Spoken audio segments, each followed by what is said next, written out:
My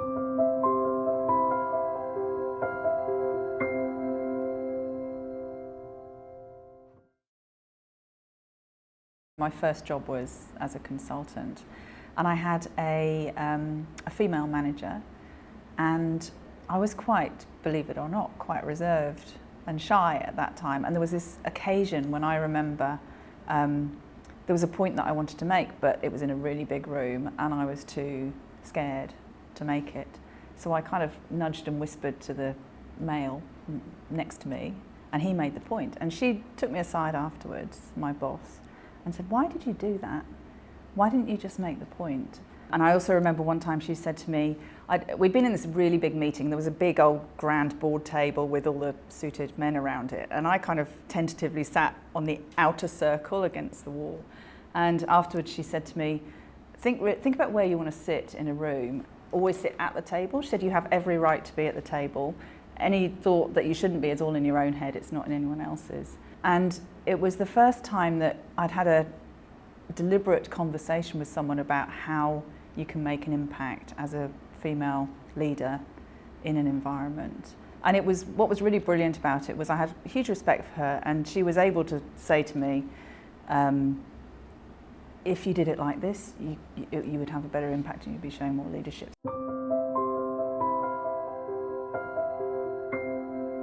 She would observe behaviour, ask me about it, and then gently suggest how I might do things more effectively.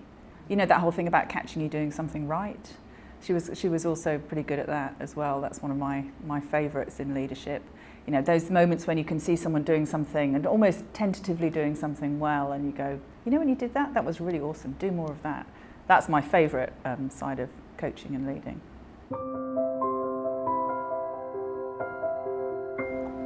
I have high standards for myself, so I try to do the best job I can do, but I do probably, you know, I'm a bit of a perfectionist, so I guess I'm never as good as I would like to be.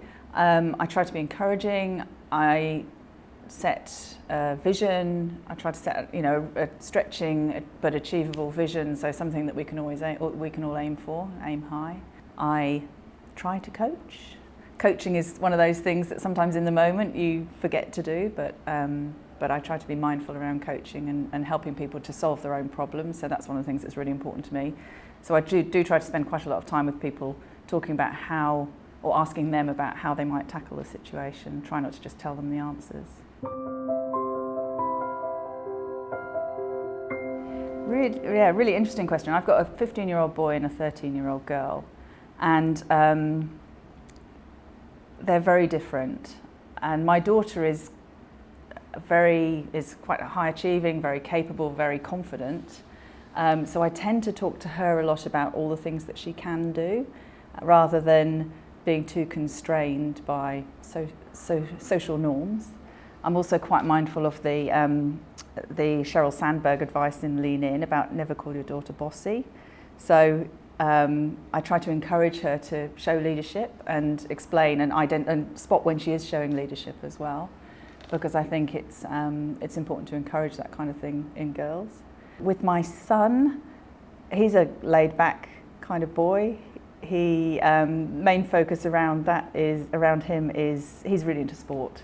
So his good model of leadership is on the sports field. So I try to encourage him to use the opportunity to show leadership in a sporting environment, because people do, you know, they do look up to leaders in that kind of sporting environment. So he has ambitions to be the captain of the football team, which I think is great. So we kind of talk about maybe how he might build up to that goal.